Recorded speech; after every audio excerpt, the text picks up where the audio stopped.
can't think as people do. The machine is different. Me! What marvelous me! How gratifying! How gratifying!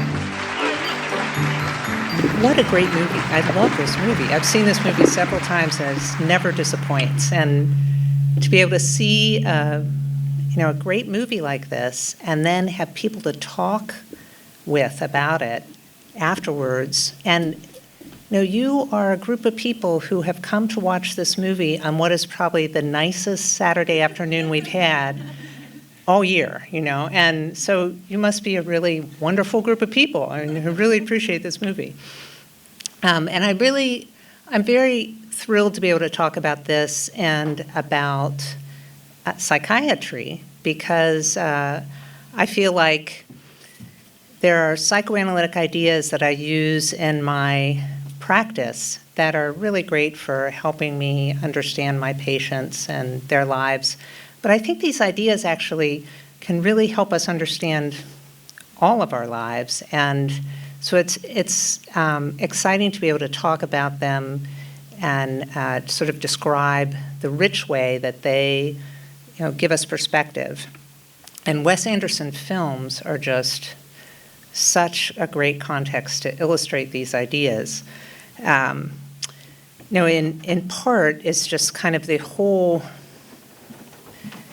whole way he approaches things are very suitable to psychoanalytic ideas. This is a poster from the Royal Tenenbaums, which I just love this poster. I wish I owned it. But you can kind of see this approach that he has where you're kind of that our childhoods live on within us. This kind of, they loom large for us. This is, Archer Avenue kind of looking like a dollhouse and as if it's a whole bunch of little miniatures.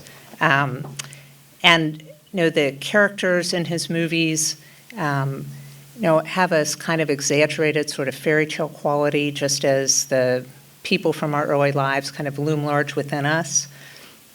And of course, there's also, great psychoanalytic themes in his work.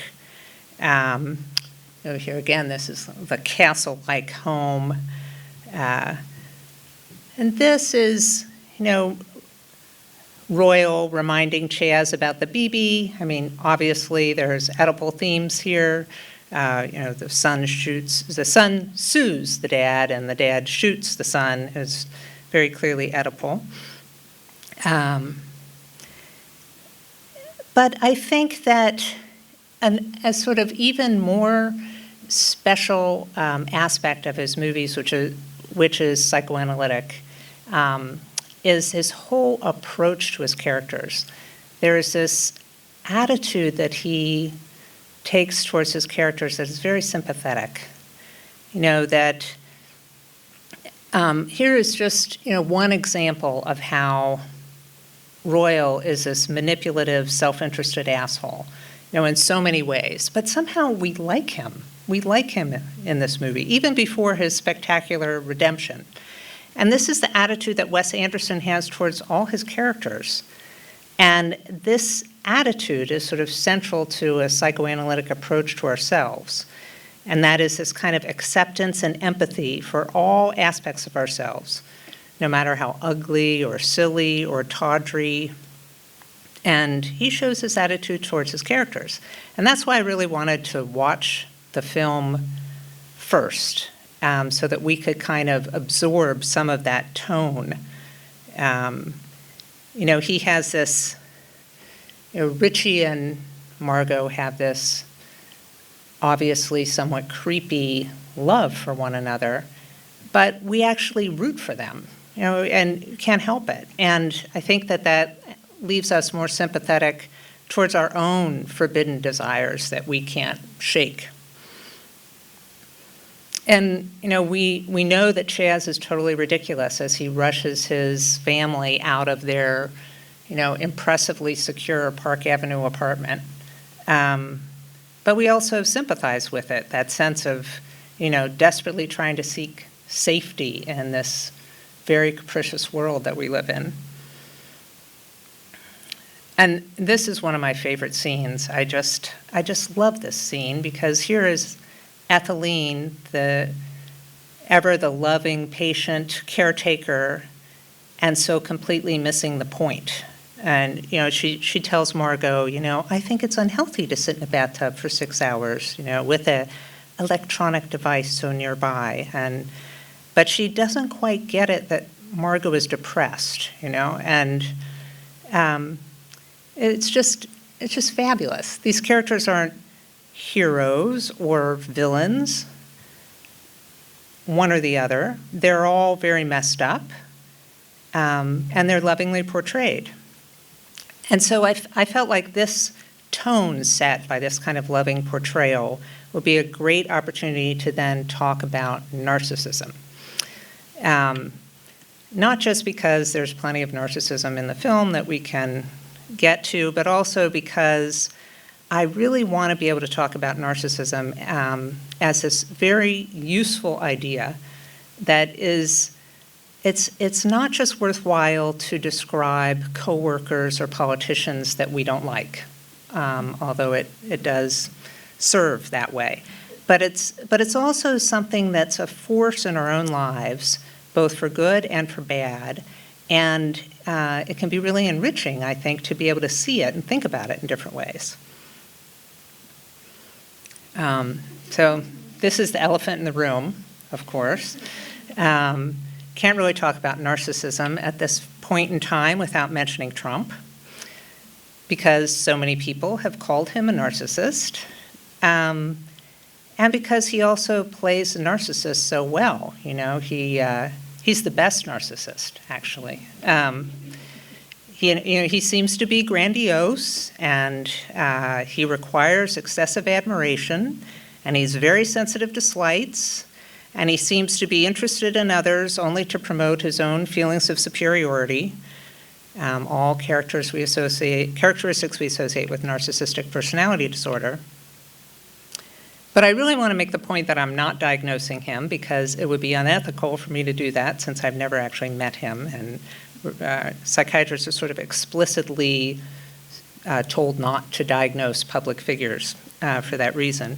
But also I want to just make clear that I don't want to just use this idea to label people, that I do want to introduce this broader idea and understanding of narcissism. And what I want to describe is how we can think about narcissism as something that contributes to our understanding of ourself, our maintenance of ourself, and our sort of creation of goals and ambitions. So now we're going to take a very brief but scintillating dip into psychoanalytic theory. And I understand that it's kind of like jumping into the Puget Sound. A brief dip can be invigorating, and you stay in too long and it's deadly. So it's going to be a short bit of theory. This is a photo of Hans Kohut, and it's his theory that I'm going to talk about. He was a psychoanalyst who was also born in Vienna, like Freud, but he lived most of his life in Chicago, and he practiced in the 1970s, and he was struggling to make sense of his patients' problems with traditional psychoanalytic theory, especially problems with narcissism. So he developed a set of theories known as self-psychology, that was really a new way to think about how we establish who we are, how we keep track of who we are, and how we regulate how we feel about that. So Kohut said, so what is the part of the psyche that helps people maintain their sense of identity? And that led him to focus on this idea of the self. And he suggested that in order to negotiate life, people needed a resilient self as a mental system that organizes subjective experience, that we know it is our thoughts and our feelings and our attitudes towards ourself and the world, and that this is the initiating center of the personality. This is sort of the I. This is what we see as ourself doing things in the world. And having a self would allow us to have a consistent sense over time of who we were, and a sense of what mattered to us and how we wanted to live. And Kohut felt that what developed our self was, in fact, narcissism, that is, love of ourself, and then appropriately channeled by a healthy self, that created healthy relationships, goals, and ambitions. I promise I'm going to get to the point where I illustrate this with the film, too. If we didn't have a stable self, that is when we would see problems that we would label as narcissistic problems, that at their worst were narcissistic personality disorder types of pathology. And in that case, if we didn't have a healthy self, we would become preoccupied with trying to get from others what we needed to maintain our self-esteem. And this is the other really important part of what Kohut did, is that he described how to maintain ourselves we needed certain things from others, which is really the most significant development in psychoanalytic theory and sort of all theories about the mind over the past 50 years, is how our mind really develops in relationships. And people are studying that in cognitive science and all different branches of neuroscience. And this is also what Kohut looked at. And he said, to develop yourself, you need certain things to happen, certain experiences in caregiving relationships. And this is most important when you're young, from your caregivers, but then you also need this in relationships ongoing throughout your life. And I'm going to focus, he described three main categories, and I'm going to focus on just one, again, just to keep this succinct. And this is what he described as mirroring. So mirroring is that, what he said mirroring was, is that in our relationships, we need someone who will see us and admire us for our accomplishments.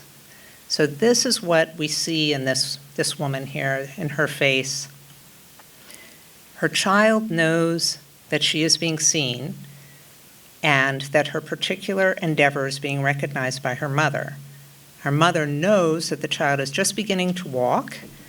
The mother's thrilled to see her walking, and the child enjoys the mother's admiration and then has a sense of accomplishment. This child is developing a sense of trying to do something and being able to do it, and also a sense of, I did that. And this all comes within this relationship of being seen doing this and admired for it. So Kohut said that this was necessary for someone to develop a stable self-esteem and healthy ambitions and commitment to goals. And then you would have a sense of sameness and coherence, even when threatened, of yourself, and could not only strive towards goals, but also tolerate disappointments and be able to get up and continue. Now, if we had a weaker sense of self, then this need for mirroring might intrude on our lives. We might be doing this at times when it would become problematic. And this would be narcissistic disorder, where we would seek this all the time. This phrase, being admired by others, helps me feel fantastic, which struck me as a very funny word to use, fantastic.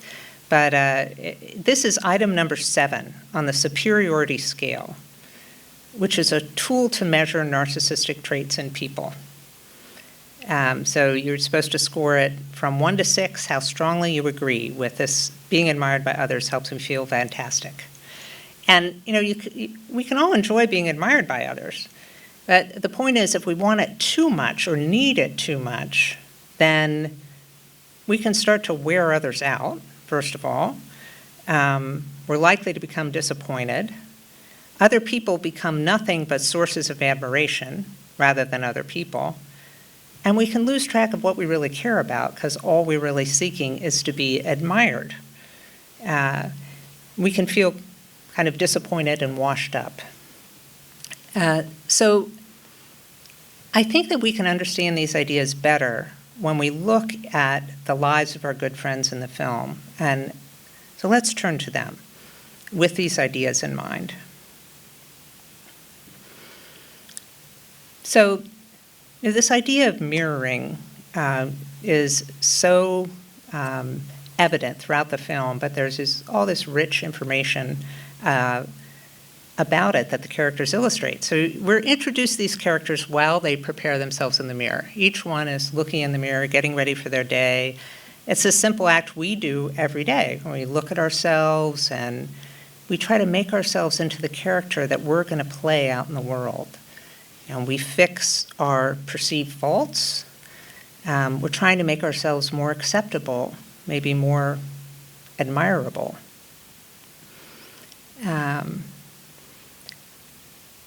But as we do this, it's really kind of tricky because we're both trying to make ourselves into someone who others will admire, but then we're also trying to create ourselves.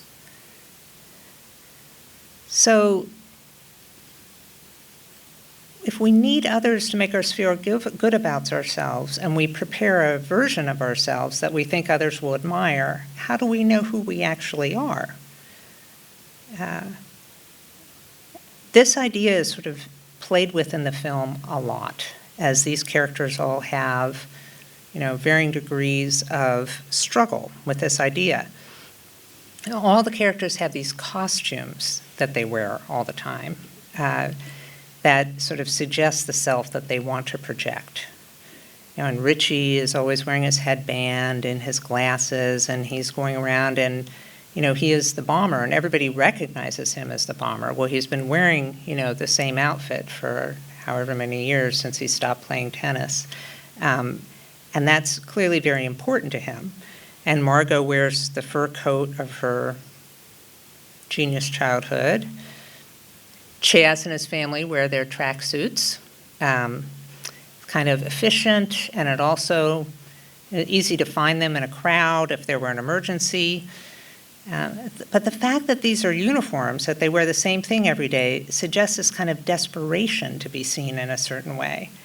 And I think we can kind of relate to this in some ways. I mean, we know that when we put on certain cool clothes, we feel different. We think very carefully about what to wear to different events, and then clothes can make us feel more secure about who we are. But then we have this issue: if the clothes make the man, then who is the man? What if the clothes are a cowboy outfit, for instance? What if you're a born and bred New Yorker who's running around in a cowboy hat? Insists on wearing a cowboy hat even when you're hiding in your lover's closet in your tidy whities. And I also love that in this, I love Margot's closet because you see her other aspects of her uniform there, all the little polo dresses and her penny loafers. But this Eli Cash is so clearly trying to be something he's not. It's hilarious. But I think we're all caught up in this dilemma to some degree. We depend on mirroring and others' gaze, and then there's always this potential for this question of what is authentic about ourselves. And Eli, of course, in his character, things are taken one step further because he has this loving audience that is always fawning over him and eating up all his ridiculous statements. Maybe Custer didn't die. This shows kind of hilariously how the mirroring of others can be warped. So what if they reflect back to us something that is really kind of ridiculous about ourselves? I mean, this is the problem of celebrity, that it becomes hard to hold on to who you are under these conditions. And people are constantly depending on what's mirrored back to them but then it ends up being a quite distorted version of their self. And then they can end up feeling quite empty, quite like an imposter, like you're holding up a cardboard cutout of yourself, like you can't really be seen without your cowboy hat, for instance. I think the very title of this film captures this whole idea about mirroring an identity, the Royal Tenenbaums, as if this were a family of royalty. And we know what we do with royalty. We look at them with envy and admiration. We think they're superhuman. But in fact, these royals are actually miserable, lost, and depressed people. It's thinking about how different this movie would have been if it were made in an era of social media and everybody had their Twitter feed, and there would be it would have to be sort of longer, maybe many episodes just to capture it all.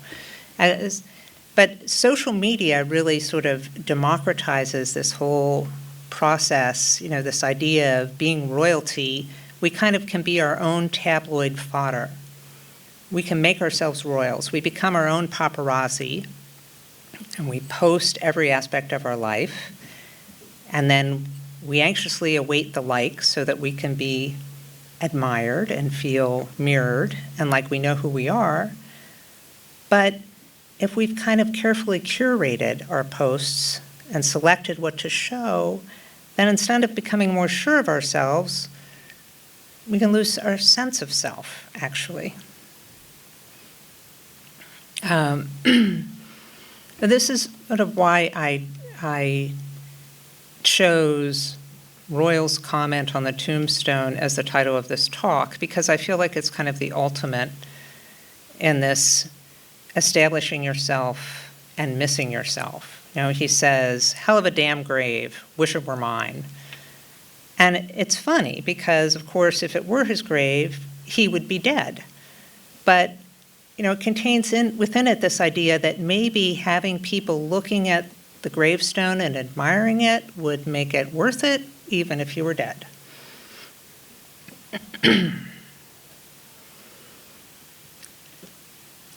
So there's this other aspect of the title, The Royal Tenenbaums, that suggests a problem with narcissism that comes about when we're parents.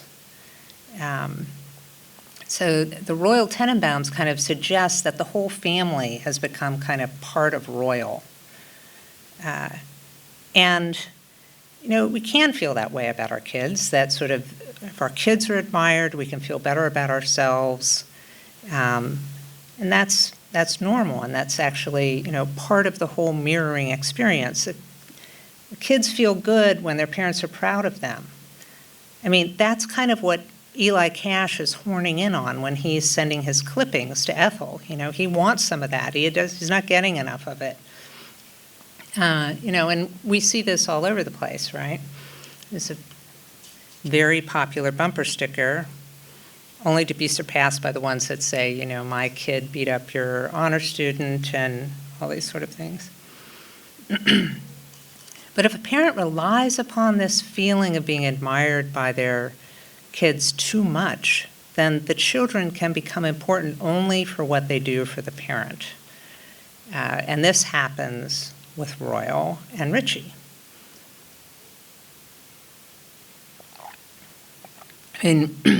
Royal says to Richie about his career-ending match, I had a lot riding on that match, both financially and personally, and he's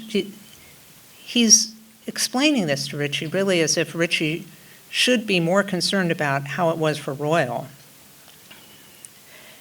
And when Richie lost, Royal disappeared. I think that Richie stopped making him feel fantastic. So he was out of there. And it's interesting how with Margot it's just the opposite. Royal always says, Margot is my adopted daughter. He doesn't really feel as much connection to her. And then he can't really feel good about her. So, her play isn't good enough. He criticizes it. It's just one man's opinion. Why should she care? But not getting that mirroring really makes her feel awful, too.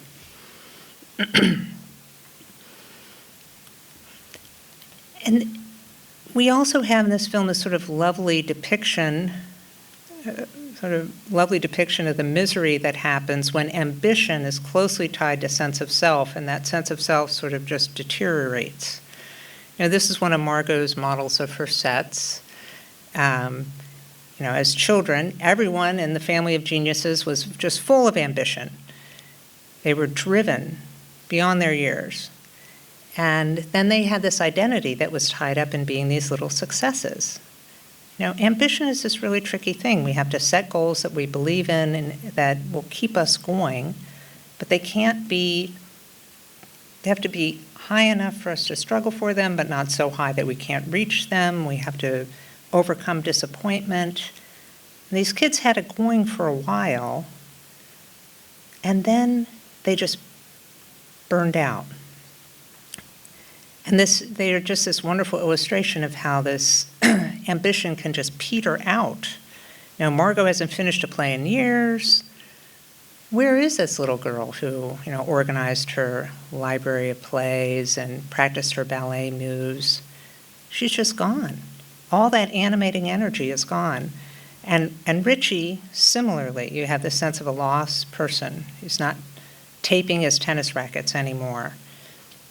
Chaz is the only one who's still working among the three of them, but that feels more like a compulsion, like he's trying to fight back fear rather than pressing ahead, seeking something he wants to create. Really, the only person who's still ambitious is Eli Cash. Now he kind of has the audience all to himself. He has the fans, he has their views. But for what? He says that what he always wanted was to be a Tenenbaum. And now he kind of is one, someone who looks great from the outside, but is really miserable on the inside.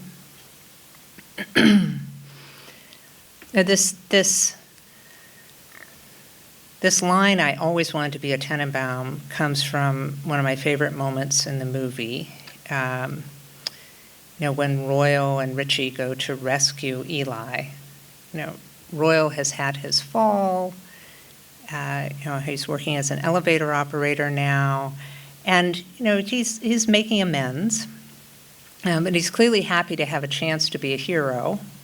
And he heads off to help Richie, and they find Richie in the middle of this drug deal. And then Eli says, they find Eli in the middle of the drug deal, and Eli says, "I always wanted to be a Tenenbaum." And Royal says, "Me too, me too." And it's just this brief moment. I feel like in that moment you really have a sense that he has been redeemed, because he's able to sort of acknowledge who he is for once, who he really is, and also that he was always pursuing this illusion, and he's able to acknowledge that. And I think that's the moment when you realize that, okay, maybe now he can be a lovable person, in addition to the fact that he is starting to kind of do some things that are actually seem to be thinking about other people other than himself. But it's kind of that sense of being more comfortable with himself that seems most striking. And then when he dies, and the family goes ahead and puts up the tombstone with his message on it, you feel like this is a loving remembrance, because you know that he has his tongue firmly in his cheek, and they see that, which is really a transformation. So I hope that some sense of this, talking about these ideas about mirroring, is able to give you a different sense of your own experience of this in your life, as well as kind of a richer sense of this in this film and in other films that you might see, and how that certain aspects of our relationships with others are so important to maintain our identity and keep ourselves intact, and keep our ambition. And that it might even help you sort of understand a different way, some politicians, for instance. And I'd like to just leave some time for questions too, and find out kind of if you have any thoughts or if there's any aspects of this that you'd like a little clarity on. So, any questions, anybody?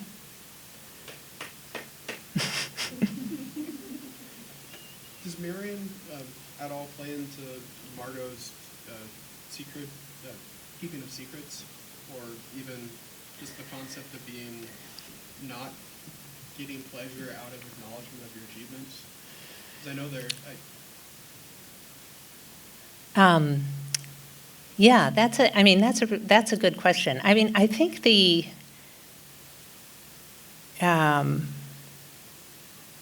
so in terms of the keeping of secrets, I'm not sure about, I don't know if I would think about that in terms of mirroring, but I'll set that part aside for a minute. I think then her reluctance to acknowledge her successes may have to do with sort of her longing for more recognition and finally getting so fed up with not getting that she kind of sets it aside, which is actually something that you see in people, sort of the other end, the kind of two ends of narcissistic pathology where people are constantly trying to be admired because they sort of have a weak self and they're sort of constantly showing off. And then people who are so anxious about their lack of being seen for themselves that they kind of avoid it as much as possible, and they actually do not want people to praise them. And I think we all have like little glimmers of this. There are people who are more comfortable with getting compliments, and then people who are very uncomfortable with getting compliments, and it's all on that same spectrum where it makes us self-conscious and then we start thinking about our self-worth.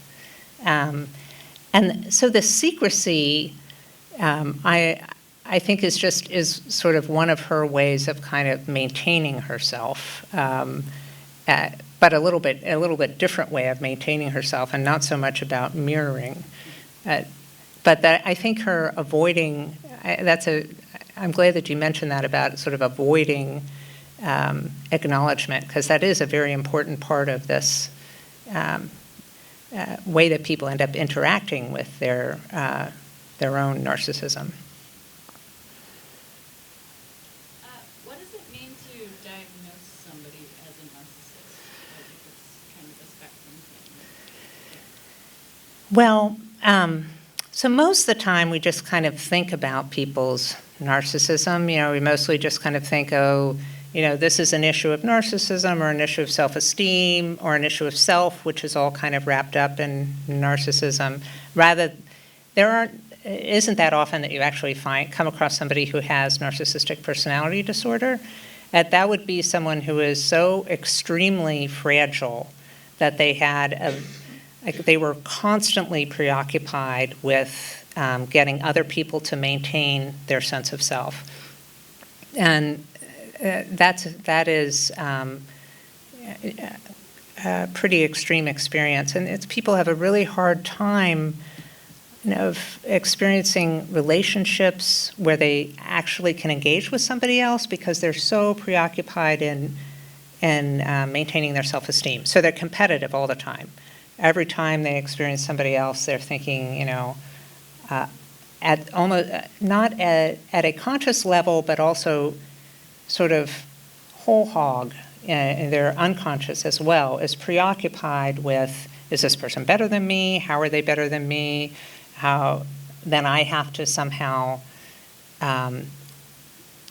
reduce them because I can't feel okay. I can't even bear to be in this room with them if I feel like they're better than me.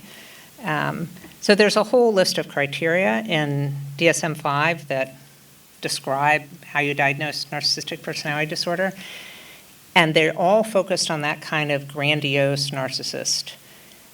We actually, psychoanalytic literature sort of describes the whole spectrum and is often more interested in other types of narcissists, like these narcissists that have a very fragile self-esteem and then kind of are very meek and are really afraid to expose themselves, afraid of praise, and afraid of insult to the point where they kind of shrink from contact with others that might make them feel shame. And so that's not in DSM-5 at all. And I think this is one of the tensions in psychiatry is there's this whole book of diagnoses that you use to create codes to get paid by insurance companies, but it obviously doesn't describe the breadth of human experience that you see and that comes up when people are struggling with their complex human problems. And does that answer your question? Okay.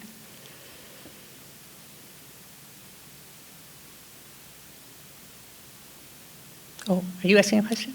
Yeah. Would you diagnose Rayleigh as having DSM-5 in his own? Diagnose who?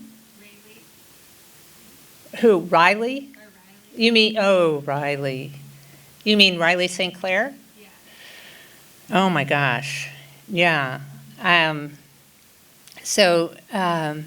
Yeah, boy, he really does seem to use others, doesn't he? And seems to have a very kind of diminished sense of self. I mean, there's that, I love the moment when he's, he's saying, I feel so sad, and he's about to eat that cookie, and we all don't feel any sympathy for him. I think that's, really diagnostic right there. I was thinking, oh, thank God he doesn't have any children, as he's sitting there watching Dudley, do the little test, and then afterwards he looks at him and he starts laughing at him, and it was just obviously so seeing him as an object. So I would say he's got a good heaping help of narcissism. I don't know if he makes it all the way to narcissistic personality disorder, but he's way down that road. Interestingly, the character is sort of based on Oliver Sacks. I don't know if Oliver Sacks is actually quite like that, but there's so many great characters in this movie. It's just fabulous. And he might be one that's really unlikable, actually. I was saying they're all likable. He's actually unlikable, I think.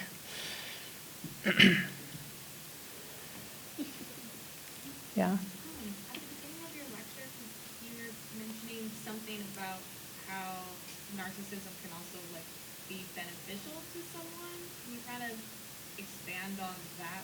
How does it actually benefit someone? Yeah.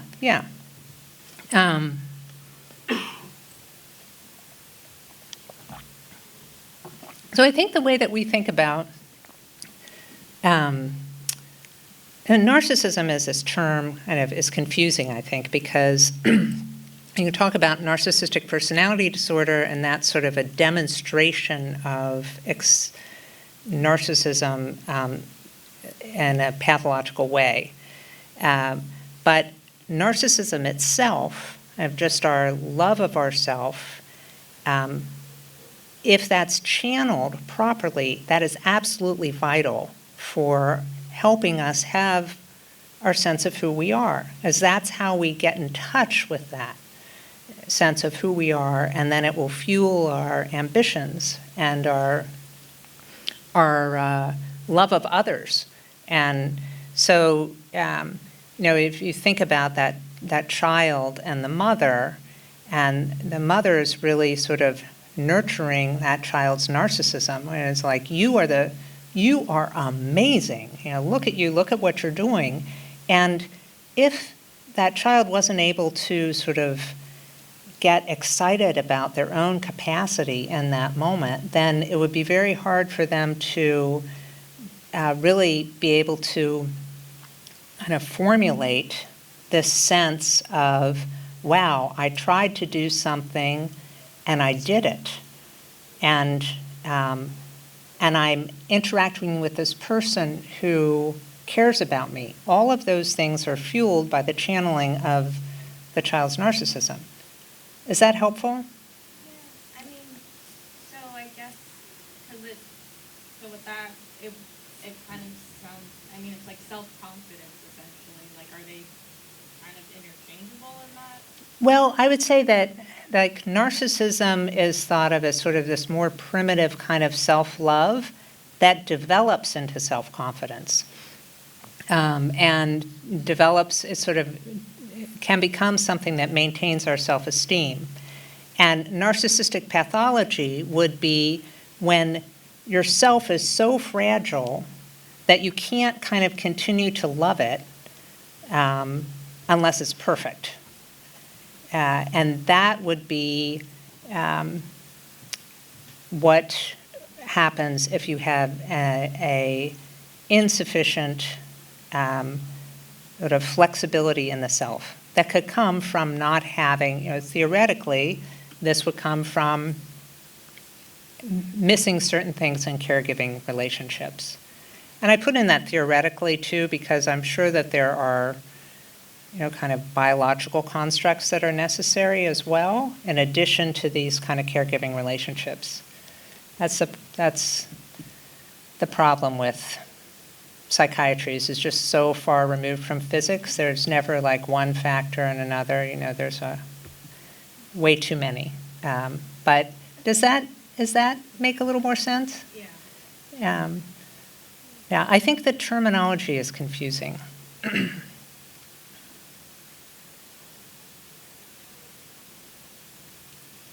I'm thinking about Royal Tenenbaums, and he's a lovable character to us because we're not affected by the disappointment of engaging with someone with, say, a narcissistic pathology.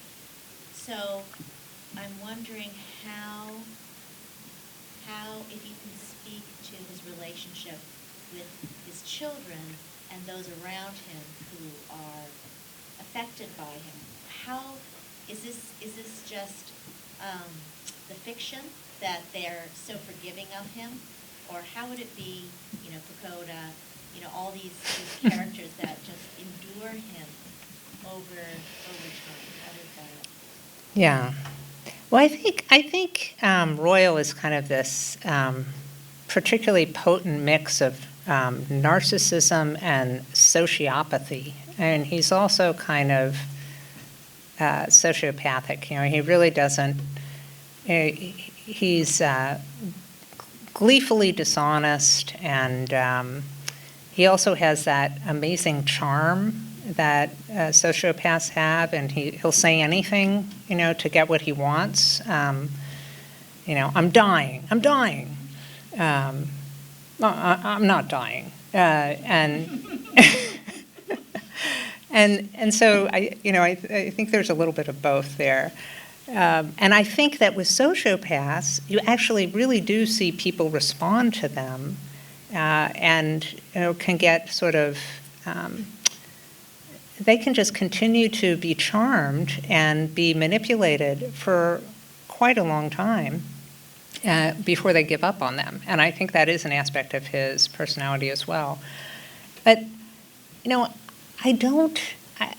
thing I always think, I think Richie is sort of too forgiving of him to, really for me to actually believe in if I think about him as a real character. I don't know. You guys might have other ideas about it, but I always feel like, how could that be? As I try to kind of imagine him as a person in the world, I find it a little unbelievable. I find that his kids who have had to put up with him for all this time, getting to a certain point where they just want to cut him off, just like Etheline does, even though Etheline is, patient,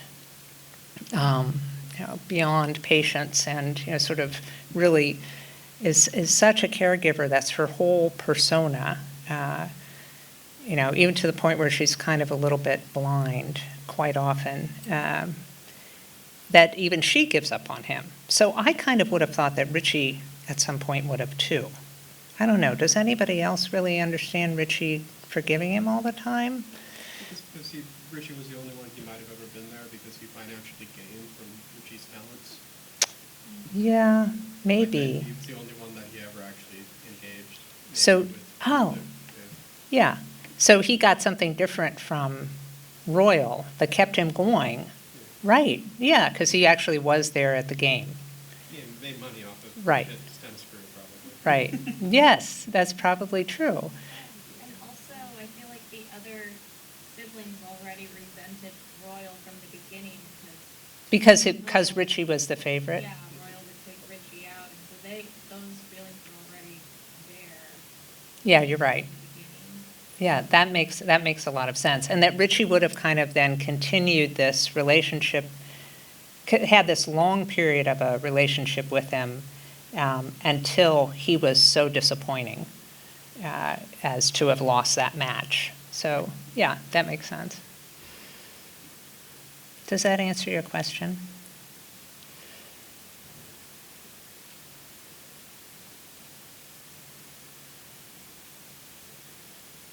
Anybody else? Anything else?